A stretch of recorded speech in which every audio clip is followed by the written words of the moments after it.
This credit card battle is heating up. We're now into our remaining two games of our quarterfinals as we make our way to crowning the R-Squared Premium Card of 2024. However, keep in mind that the premise of this tournament is that you may only have one and only one card. And it must be from among the 8 premium cards which I currently own. Here's a recap. The Marriott Bonvoy Brilliant knocked off the Hilton Honors Aspire, while the Delta Reserve beat out the Delta Business Platinum. For those now joining, be sure to watch this video to catch up to where we are. Given the comments leading up to the tournament kickoff, most folks picked the Aspire to knock off the Brilliant.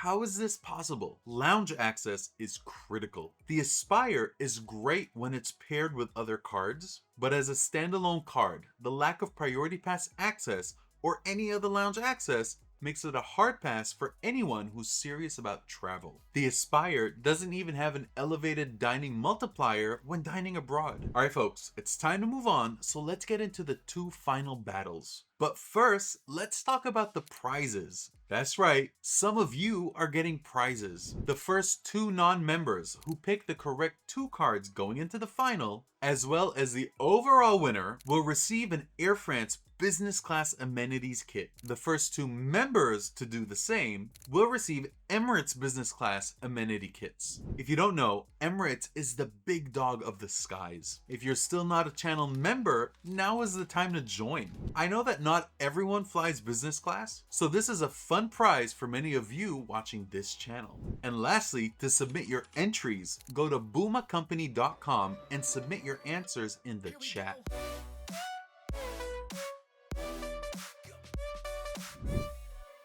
For those new to the channel, I'm Richard Debs from R-Squared Travel Rewards, and I'm an avid traveler. We've reached video 2 of this credit card tournament, where 2 winners will advance from the East and West regions into the final 4. You don't want to miss this, so go ahead and subscribe to ensure that you're part of the crowning of the R-Squared Premium Card winner of 2024. The quarterfinals, day 2. In battle number 1, the East Region quarterfinals, we have the American Express Business Platinum card going up against the American Express Gold card. Limited edition optional. Battle number 2, the West Region quarterfinals, the Capital One Venture X going up against the Chase Sapphire Reserve. There's been lots of talk when these brackets were issued that the East Region represents the easiest path to the final 4 because it's perceived that a battle between the Amex Platinum card and the Amex Gold card is akin to a match between David and Goliath. So let's find out. Let the games begin. And may the odds be ever in your favor.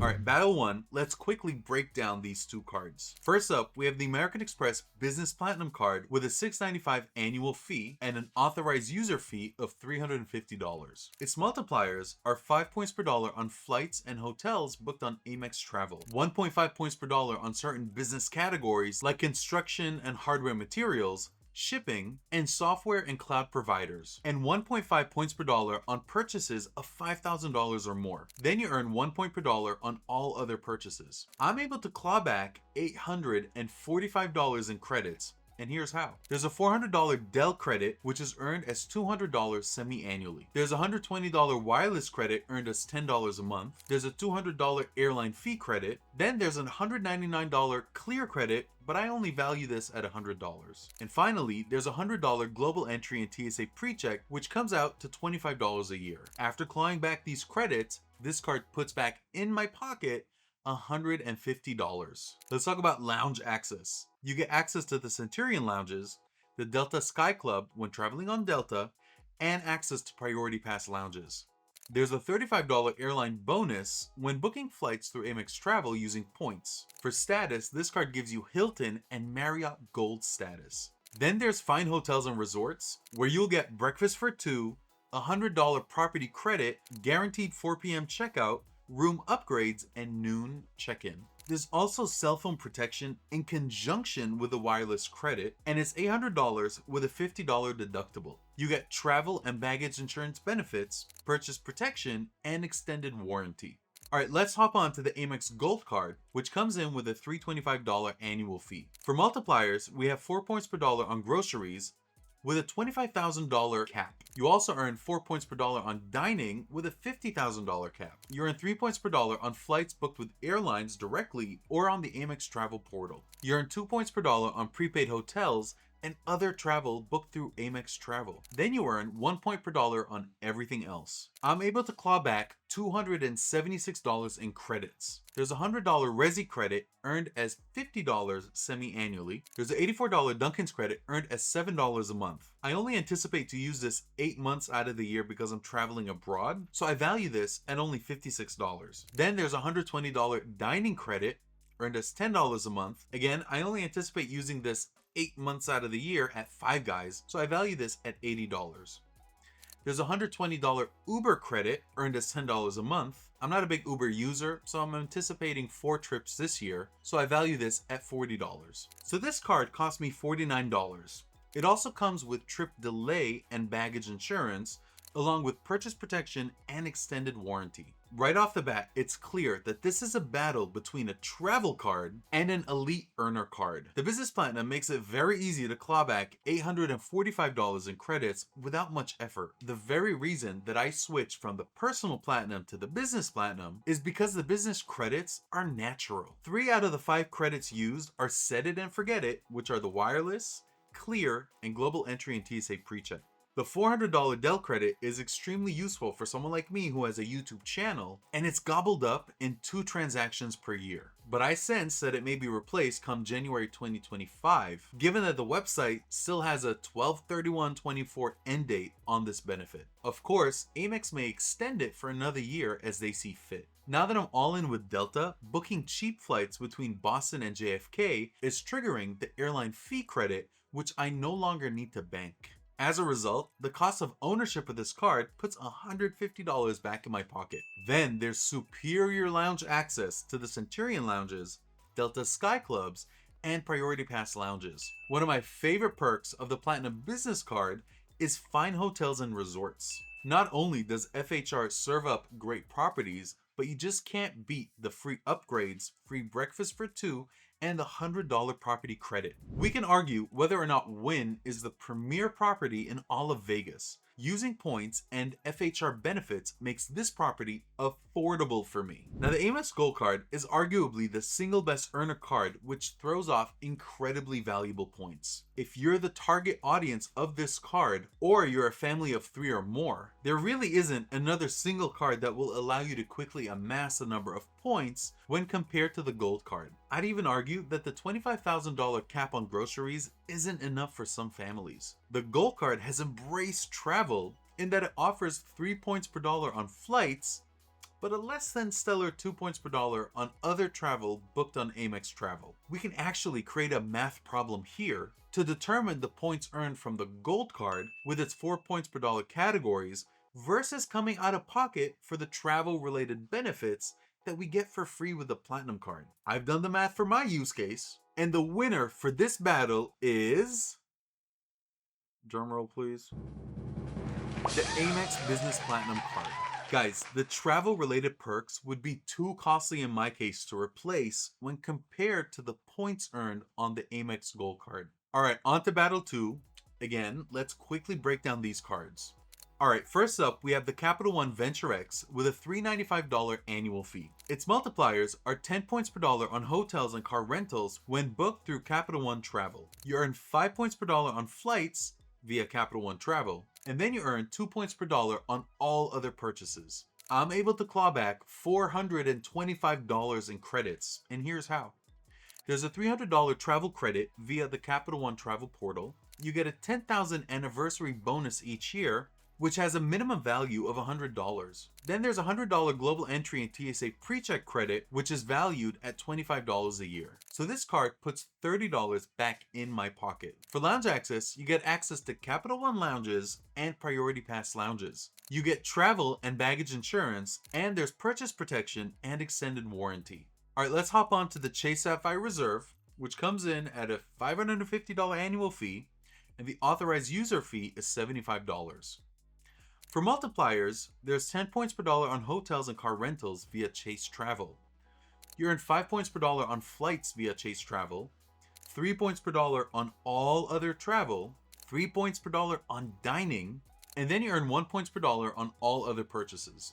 There's a 50% bonus on points when redeeming travel through Chase Travel. I'm able to claw back $325 in credits through a $300 travel credit and a $100 global entry and TSA pre-check credit, which equates to $25 a year. The reserve also gives me lounge access. There's a Sapphire Lounge, and then there's Priority Pass lounges. You get travel and baggage insurance, purchase protection, and extended warranty. This is by far the toughest battle. All the big buckets are covered. There's lounge access. Priority pass on both, check. Card-specific lounge access, check. Global entry and TSA pre-check, check. Travel protections, purchase protections, strong multipliers in their respective portals, check, check, check. Again, the battle between these two premium cards is almost a stalemate, but there has to be a winner. So what factors are there left to consider? Lifestyle? I'm a traveler first, so whenever I travel abroad, I often book travel within travel. For that, I really appreciate the reserve's 3 points per dollar on travel. While abroad, I hit up random hotels for dinner, and for that I appreciate the reserve's 3 points per dollar on travel and on dining, which would have me covered regardless of how the dinner is coded, whether it's a hotel or a restaurant. Many of the sporadic travel-related events I take on when abroad would almost all be covered under the reserve's 3 points per dollar travel category. Both cards have a $300 travel credit, but I have to mention that the Chase Sapphire Reserve's travel credit is the easiest travel credit to earn. But are those points earned abroad material when compared to being at home in the US? My US purchases make up by far the bulk of my spend, which would all earn a 2 point per dollar rate with the Venture X. That would represent a good number of points. So would that mean that the Venture X is a stronger earner card? What about the cost of owning both cards? The Venture X easily wins here. The effective annual fee is $30 back in my pocket, and player 2, 3, and 4 may all receive free cards with the Venture X, while the reserve charges $75 for each. Redeeming points via the Chase or Capital One portals is really not a thing for me, so Chase's advantage of redeeming at 1.5x within their portal is lost on me. Chase is well regarded as having the better transfer partners. But in my world, I mostly care about Flying Blue, KLM, and Emirates. And both the Reserve and the Venture X have these carriers as transfer partners. Again, it's another stalemate. This battle is honestly very hard to pick a winner. It might just be easier for me to just tell you the winner and then explain why. The winner for this battle is the Chase Sapphire Reserve. You all know my feelings about Chase. I'm not a fan. It comes down to comfort level when comparing these two cards. Capital One is notorious for playing in the subprime market, which means that they essentially preyed on folks they knew would always carry balances and that would struggle to make minimum payments. These folks would be hit with really high fees and gobs of interest. Guys, we're talking about people who will never be able to pay off their credit cards. Now is not the time to talk about personal responsibilities. Yes, it's their card and they shouldn't get it if they won't be able to pay for it. But Capital One has a reputation for having nefarious intentions. So really, that was the tipping point for me. I'm sorry folks, but this one was essentially a tie. We all know that banks are evil, but in this case, I had to go with the lesser of two evils.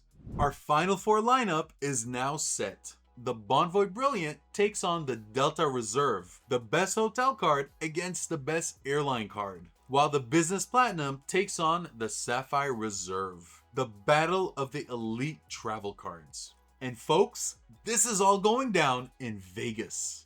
I started off this tournament expecting that my beloved Aspire card would make it out to the quarterfinals. And I certainly didn't expect to pick the Sapphire Reserve for anything. For you Venture X lovers out there, just remember that this is my take. And there can only be one winner. So I have two questions for you. Would you have picked different winners? And if so, why? And given this final four lineup, which two cards will make it to the finals and which one will take the crown? Thank you for watching until the end. Since you've gotten this far, it only makes sense to like, share, and subscribe to this channel to help give it some visibility. As always, take care and be good to each other.